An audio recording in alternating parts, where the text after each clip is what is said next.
One Question is brought to you by Turnkey Search, a top industry search firm since 1996.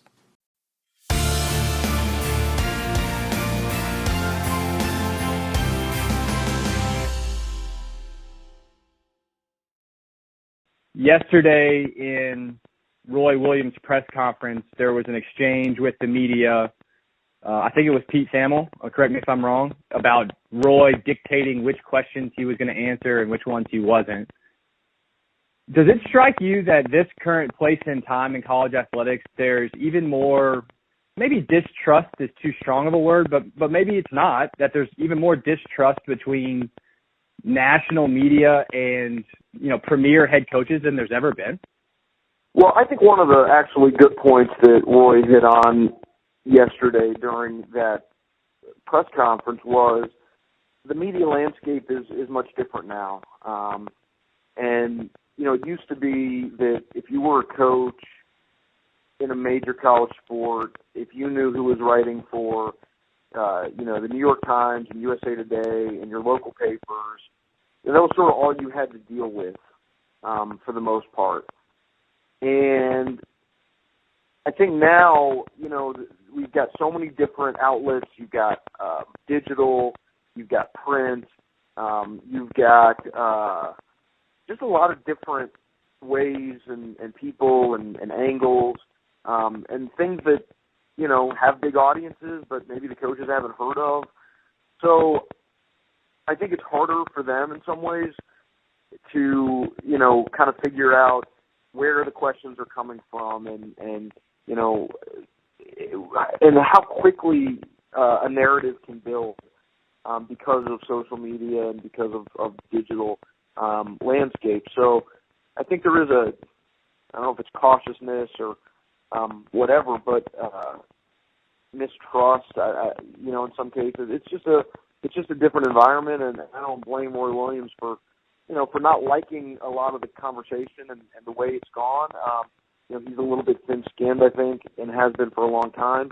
But I thought that was a really good point he hit on. Was just like, hey, I don't know who all these people work for anymore. I never talk to them. They never come to practice. So I get it. Does that change the job responsibilities to a degree of the communication staffer that oversees some of these programs? Or should we even expect the coaches to eventually come around to understanding maybe the new age of media? Well, I think that the younger generation of coaches in the next, 10 years is going to be much more in tune with all of that because they consume their news the same way, people in their 20s and 30s do. So I think that the younger people, some of them are already head coaches, a lot of them are assistants now. I think they get it and will continue to, populate those big jobs. If you're Roy Williams and you're 60-something years old and you're a few years away from retirement, I don't know why you would put a lot of effort into it. But there's no question that, the sports information directors have to sort of figure out, where things are. And, I think they certainly should be aware of all the different outlets and people who write about the sports and all that stuff. So they don't have easy jobs. I know sometimes coaches are hard to, they don't want to learn necessarily something new. So, I don't know if that's a great answer to that question, but I just think it's something that will kind of happen naturally over time. Okay, so lastly, if you were running Dan Wolken Advising LLC, what are some ways you would advise head coaches these days and athletic directors these days to effectively interface with the media without coming off as, some of the words, some of the descriptors we hear out there are, evasive or short. What would be some advice you'd have for those types of people on how to effectively gain the trust and strategically interface with key media members around the nation? Well, I think there's nothing that can replace just good old-fashioned, personal interaction, face-to-face interaction. I think the truth of the matter is, everyone's human. We're human, and the people run the athletic departments are human, and I think it's much harder to to criticize or take shots when you know somebody or you deal with them on a face-to-face personal level. I don't understand why an athletic director or an administrator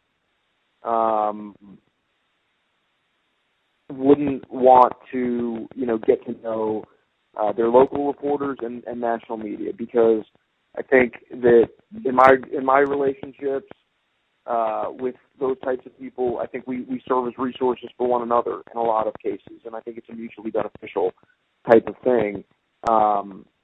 So, you can strategize all you want about how you envision, running a media operation or what kind of public persona or, how you want to deal with reporters or how you want to control information. I can only tell people that when you get face-to-face with somebody and you build that trust and relationship, I do think that it helps both sides be productive and not, always at odds. Okay, so what about in the other direction in terms of media members doing their duty as a journalist to be level or analyze the situation appropriately? Has that changed since you've come into the business because of how new media works? It's interesting as I look back. I'm not that old in this business, but things are so much different now than even when I got in. I just think the fundamentals of reporting never change. The platforms change, the distribution changes, the timeliness of things changes, but the old-fashioned boots on the ground, reporting and building relationships with people, that just never changes. So, I think the people who have a feel for that and know what a story is are always going to, have an advantage and be able to get the information and, build the kinds of relationships you need in this business to report well and get it right as often as you can. And that's today's One Question, brought to you by Turnkey Search, a top industry search firm since 1996. One Question is designed to give D1 Ticker subscribers valuable insights on how executive leaders in college athletics think about key issues on their respective campuses, in their departments, or within their leagues and conferences. One Question is brought to you by Turnkey Search, a top industry search firm since 1996.